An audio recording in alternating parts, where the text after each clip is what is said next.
Hi, ಎಲ್ಲ ಹೇಗಿದ್ದೀರಾ? I hope ಎಲ್ಲ ಚೆನ್ನಾಗಿದ್ದೀರಾ ಅಂದ್ಕೊಂಡಿದ್ದೀನಿ. ಇದು ಮಂಗಳವಾರ ಬ್ಲಾಗ್ ಆಗಿರುತ್ತೆ. ಸಂಕಷ್ಟ ಚತುರ್ಥಿ ಇತ್ತಲ್ಲ, ಸೊ ಅವತ್ತಿನ ಬ್ಲಾಗೆ. ನಾನು ಸಂಕಷ್ಟ ಚತುರ್ಥಿ ಮಾಡ್ತೀನಿ ಯಾವಾಗಲೂ, ಬಟ್ ಈ ಸತಿ ಮಾಡೋಕ್ಕಾಗ್ತಿಲ್ಲ. ಯಾಕಂದರೆ ಸ್ವಲ್ಪ ಹುಷಾರಿರಲಿಲ್ಲ, ಟ್ಯಾಬ್ಲೆಟ್ ಕೂಡ ಇತ್ತು. ಉಪವಾಸ ಎಲ್ಲ ಮಾಡೋದು ಬೇಡ, ಜಸ್ಟ್ ಪೂಜೆ ಮಾತ್ರ ಮಾಡೋಣ ಅಂತ ಅಂದ್ಕೊಂಡೆ. ಸೊ ಬೆಳಗ್ಗೆ ಬೇಗನೆ ಎದ್ದು ಎಲ್ಲ ಕ್ಲೀನ್ ಮಾಡಿಬಿಟ್ಟು ಬೇಗ ಬೇಗ ಪೂಜೆ ಮಾಡೋಣ. ಆಲ್ರೆಡಿ ಟೈಮ್ ಆಗಿತ್ತು. ಇವ್ರಿಗೆ ಆಫೀಸಿಗೆ ಹೋಗೋಕ್ಕೆ ಲೇಟ್ ಆಗುತ್ತೆ ಅಂದ್ಬಿಟ್ಟು ತಿಂಡಿ ಮಾಡಿ ಅದಾದಮೇಲೆ ಪೂಜೆ ಮಾಡೋಕ್ಕೆ ಸ್ಟಾರ್ಟ್ ಮಾಡಿದೆ. ಎಲ್ಲ ದೇವ್ರ ಸಾಮಾನು ಐಟಮ್ಸ್ ಎಲ್ಲ ತೊಳೆಯೋಕ್ಕೆ ಸ್ಟಾರ್ಟ್ ಮಾಡಿದೆ. ಆ್ಯಕ್ಚುಲಿ ಬೆಳಗ್ಗೆ ಇವರೇ ಪೂಜೆ ಮಾಡೋದು ಡೈಲಿ. ನಾನು ತಿಂಡಿ ಮಾಡ್ತೀನಿ, ಅವ್ರು ಪೂಜೆ ಮಾಡ್ತಾರೆ. 9 ಗಂಟೆ ಒಳಗೆಲ್ಲ ಪೂಜೆ ಮುಗಿದು ಬಿಡುತ್ತೆ. ಬಟ್ ಈ ಥರ ಕ್ಲೀನ್ ಮಾಡೋದು ಮತ್ತು ಈ ಥರ ಸ್ಪೆಷಲ್ ಪೂಜೆಗಳಿದ್ದರೆ ನಾನೇ ಮಾಡ್ತೀನಿ, ಅವ್ರಿಗೆ ಹಾಗೆ ಹೋಗ್ತಾರೆ.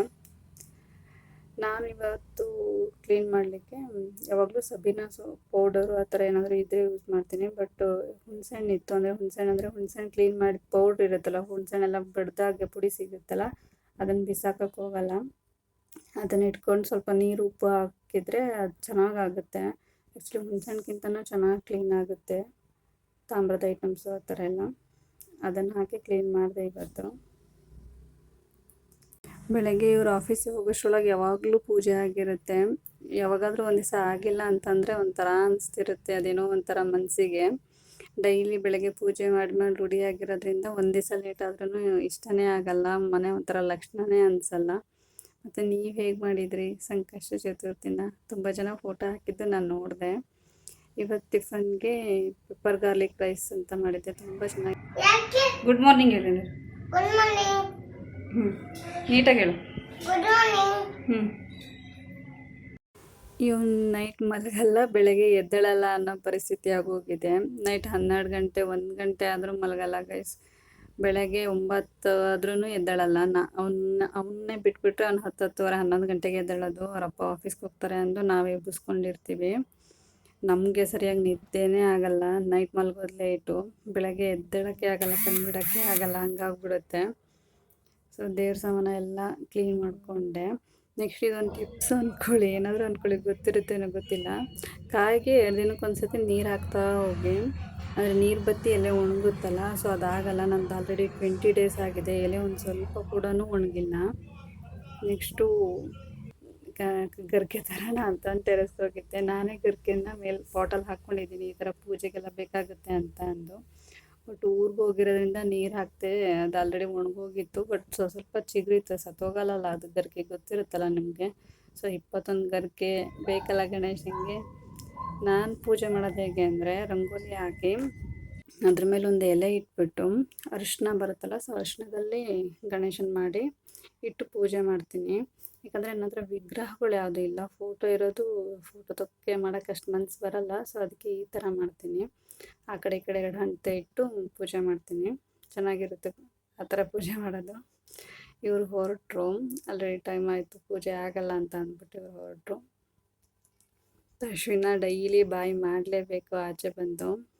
ಸೊ ಹಗ್ಗಿ ಕೊಟ್ಟು ಕಿಸಿ ಕೊಟ್ಟು ಆ ಥರ ಎಲ್ಲ ಹೇಳಿ ಅವ್ನು ಬಾಯಿ ಮಾಡಿದ್ರೇ ಅವನಿಗೆ ಖುಷಿ. ನೈವೇದ್ಯಕ್ಕೆ ಪಂಚಕಜ್ಜಾಯ ಮಾಡಿದ್ದೆ, ಬೇಗ ಬೇಗ ಎಲ್ಲ ಮಾಡಿ ಪೂಜೆ ಸ್ಟಾರ್ಟ್ ಮಾಡಿದೆ. ಸೊ ಫುಲ್ ಪಾಸಿಟಿವ್ ಎನರ್ಜಿ, ಅದು ಹೇಳೋಕ್ಕೆ ಆಗಲ್ಲ. ಪೂಜೆ ಮಾಡಾದ್ಮೇಲೆ ಆಗೋ ಒಂದು ಕಾಮ್ನೆಸ್ಸು ಎಲ್ಲೂ ಸಿಗಲ್ಲ ಅನಿಸುತ್ತೆ. ಗಣೇಶ ಎಲ್ಲರಿಗೂ ಒಳ್ಳೇದು ಮಾಡಲಿ, ಎಲ್ಲರ ಆಸೆ ಕನಸುಗಳನ್ನೆಲ್ಲ ಈಡೇರಿಸಲಿ ಅಂತ ನಾನು ಕೇಳ್ಕೊತೀನಿ.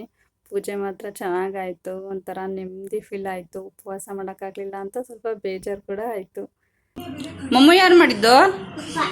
ಏಯ್ ಕರೆಕ್ಟಾಗಿ ಹೇಳು. ಪಪ್ಪ ಅಲ್ಲ, ಅಮ್ಮ ಮಾಡಿದ್ದು. ಹಾಂ, ಅದು ನೆನ್ನೆ, ಇವತ್ತೆಲ್ಲ. ಇವತ್ತು ನಾನೇ ಮಾಡಿದ್ದು ಮಮ್ಮನ.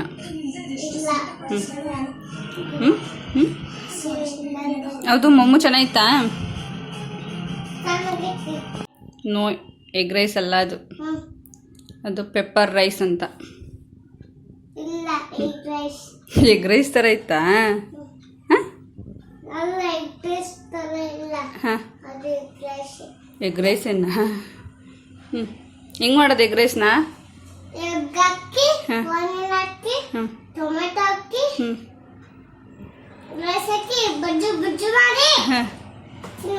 ತಿನ್ನೋದು ಹಾಂ ಮತ್ತೆ ಆಮ್ಲೆಟ್ ಹ್ಞೂ ನೀವು ಆಮ್ಲೆಟ್ ತಿನ್ನಲ್ಲ ಯಾಕೆ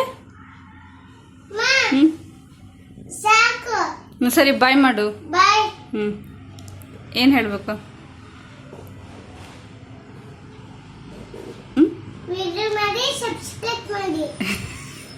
ಓಕೆ ಬಾಯ್ ಪೂಜೆ ಮಾಡಿ ತಿಂಡಿ ತಿನ್ನೋಕೆ ಸ್ಟಾರ್ಟ್ ಮಾಡಿದೆ. ಸೊ ಅವನಿಗೆ ಎಷ್ಟೇ ಅವ್ನ ತಟ್ಟಲ್ಲಿದ್ರು ನಾವು ನಮ್ಮ ತಟ್ಟೆಯಿಂದ ಅವನಿಗೆ ತಿನ್ನಿಸ್ಲೇಬೇಕು.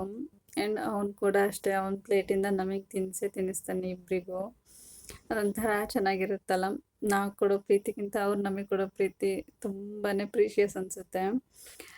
ತುಂಬ ಇಷ್ಟ ಅವ್ನು ನಮಗೆ. ಎಷ್ಟು ಪ್ರೀತಿ ಕೊಡ್ತಾನೆ ಅಂತ ಹೇಳೋಕ್ಕೆ ಸಾಧ್ಯ ಇಲ್ಲ. ತುಂಬಾ ಖುಷಿ ಕೊಡ್ತಾನೆ. ಸೊ ಈ ವಿಡಿಯೋ ನಿಮ್ಗೆ ಇಷ್ಟ ಆಯಿತು ಅಂತ ನಾನು ಅಂದ್ಕೊಂಡಿದ್ದೀನಿ. ನೆಕ್ಸ್ಟ್ ಮತ್ತೊಂದು ಒಳ್ಳೆ ವಿಡಿಯೋ ಜೊತೆ ನಾನು ನಿಮಗೆ ಸಿಗ್ತೀನಿ. Thank you so much for watching. Bye.